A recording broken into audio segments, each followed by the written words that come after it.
한 국가가 의료 체계를 유지하는 데 있어서 어떤 식의 체계를 가지고 갈 것인가에 대한 사회적 합의가 있어야 되는데, 가장 중요한 건 쉽게 설명드리면 같은 비용으로 김사부 같은 의사 500명을 가지고 국민들의 건강을 지켜낼 것인가, 아니면 돌파리 같은 의사 5,000명으로 지켜낼 것인가에 대한 판단을 해야 된다는 것이죠. 그러니까 지금 우리나라 정부 측이나 이런 연구기관으로 보면 지금 우리나라의 예방의학이라든지 의료관리학이라든지 이런 걸 하신 분들은 대부분 다 영국 쪽이나 유럽 쪽의 사회주의 의료를 보고 공부를 하고 오셨습니다. 그래서 그분들의 의사 추계 방식은 의료의 생산성 향상이라는 것을 기준으로 두지를 않습니다. 왜냐하면 의사가 공무원인 사회에서는 의사 개인의 생산성 향상이 없습니다. 그래서 가면 갈수록 그 의료에 대한, 의사의 수에 대한 숫자가 더 많이 필요하게 되어 있습니다. 왜냐하면 공무원은 일을 열심히 하지 않, 그러니까 자기 규정 시간에만 하기 때문에. 그렇지만 이 우리나라와 의료 시스템이 비슷한 일본과 미국 같은 경우는 우리나라와 현재 의사 수 인구당 비율로 보면 더 비슷하죠. 비슷한데 더더욱이나 면적으로 따지면 우리나라 의사 수는 되게 과잉 공급되어 있는 상태라고 볼 수도 있습니다. 특히 일본은 도서 지역이 많아서 더 많은 의사가 필요하겠고, 미국은 땅덩어리가 워낙 넓기 때문에 더 많은 의사가 필요하겠지만 우리나라는 그렇지 않은 상황이라서 어떻게 보면 생각하기에 나름의 의사의 수에 대한 개념은 다르게 볼 수 있는 내용입니다. 그래서 이런 의사 수에 대한 문제는 이제 의사 수가 부족하냐가 아니고, 지금 의료 개혁을 해야 되는 거에 대해서 맞다고 생각하는 건 뭐냐면, 현재 우리나라가 K의료라고 해서 하고 있는 우리나라의 의료 성적은 세계 최상위권입니다. 가장 그 중에서 쉽게 볼 수 있는 게 그 기대 수명, 평균 수명하고, 그 다음에 영유아 사망률, 그 다음에 회피 가능 사망률. 회피 가능 사망률이라는 것은 우리가 적극적인 의료를 개입을 통해서 환자분을 생명을 구할 수 있는 이런 퍼센테이지가 전 세계적으로 다 탑 클래스에 있습니다. 그래서 우리나라 의료는 지금 현재 세계적인 OECD 평균을 통해서 보더라도, 모든 결과를 보더라도 굉장히 탑 클래스에 있는 상태이긴 하지만, 왜 의료 개혁을 해야 되는지는 확실한 이유는 지속 가능성이 없어졌기 때문입니다. 왜냐하면 지금 현재 젊은 의사들이 교수가 되고 싶어 하지 않고, 그 다음에 필수 의료라고 이야기하는 소위 핵심 의료, 내과, 외과, 소아과, 산부인과를 하려 하지 않는다는 거죠. 이게 지금은 굉장히 중요한 문제입니다. 그러니까 의사의 수가 부족한 게 아니라 핵심 의료를 맡아줄 젊은 의사와 핵심 의료를 하고자 하는 의사들이 줄어드는 게 지금 우리 사회의 문제인 거죠. 우리나라의 의료의 문제입니다. 그래서 이 문제를 해결하는 데 있어서 과연 어떻게 하는 것이 좋은가에 대한, 일단 첫 번째 과학적인 접근 방식이 일단 잘못되었다.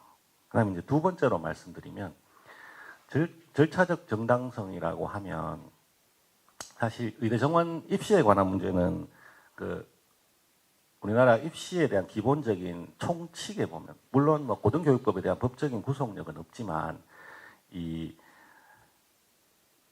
적어도 입시 요강을 발표하는 것은 그 입시 개시년 2년 전, 6개월 전부터 거기에 대한 요강을 다 발표하도록 되어 있고, 그 전년도 10개월 전에 학칙으로 개정이 되어야 되는데, 지금 그 현재 정부가 하고 있는 내용을 보면 이런 기본적인 절차나 이런 걸 다 무시하고, 지금 학칙 개정이 되지도 않았는데 정원 발표부터 먼저 하라고 강요를 하는 공문을 내리고 있습니다. 그래서 이런 것도 굉장히 문제가 많고, 특히나 이제 사실은 그 의대 정원 늘리는 거에 대한 수요 조사를 하는 데 있어서 커패시티라는 걸 조사를 해놓고 필요하다는 식으로 발표를 해버리는데, 그 과정에서 대부분 총장님들의 입장하고 의과대학 학장님들의 입장하고 굉장히 많은 차이가 있습니다. 그런 갈등 구조를 총장님 통해서 다 자료를 모은 다음에 3,000명을 더 교육할 수 있다라는 이런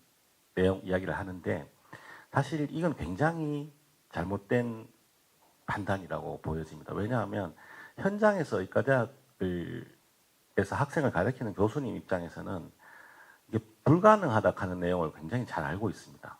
특히나 이 의학 교육은 강의실과 뭐 자료만 있고 교수님 있으면 되는 이런 교육이 아니고 의학 교육은 기본적으로 큰 병원이 있어야 되고 그 병원 안에 환자가 있어야 됩니다. 환자분들이 기본적으로 있어서 그 의학 교육의 가장 제일 좋은 스승님은 환자분이거든요. 근데 환자도 없고 병원도 크지 않은데 정원만 늘리겠다면 교육이 가능할까? 두 번째로는 이제 기초의학이나 이런 데 계신 교수님들이 하늘에서 뚝 떨어지는 게 아니거든요.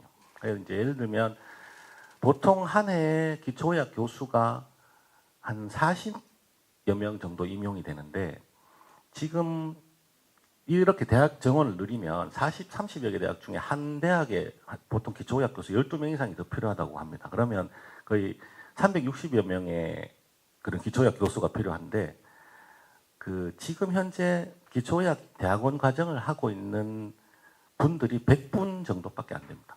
거의 기초의학 자체도 불가능하고 교육 자체 시스템이라든지 뭐 저번에 뭐 복지부 차관님이 그런 망언을 했지만 카데바를 수입해 온다는 망언도 하지만 카데바를 확보할 문제라든지 강의실 문제라든지 뭐 이로 말할 수 없이 많은 문제들을 포함하고 있는 게 지금 현재 상황입니다. 그래서 지금 의대 정원을 2,000명을 늘려서 그러니까 교육을 할 수 있다고 하는 건 사실은 불가능하지 않나라고 생각을 하고 있습니다. 그래서 제가 참 이 모두발에서 말씀드리고 싶은 건 우리가 참 과거에 그 세월호 사건이라 큰 아픔을 겪었는데 결국은 과적으로 인해서 큰 사고가 난 것인데 대한민국의 의학 교육을 하는 교육 환경은 3,000여 명 정도를 태우고 갈 수 있는 배입니다. 근데 거기에 지금 배를 크게 만들지도 않고 아무것도 하지 않은 상태에서 5,000명을 싣고 의학 교육을 하라는 내용은 정말 그 위험하기도 하고 대한민국 의료를 망하게 할 수밖에 없는 상황입니다.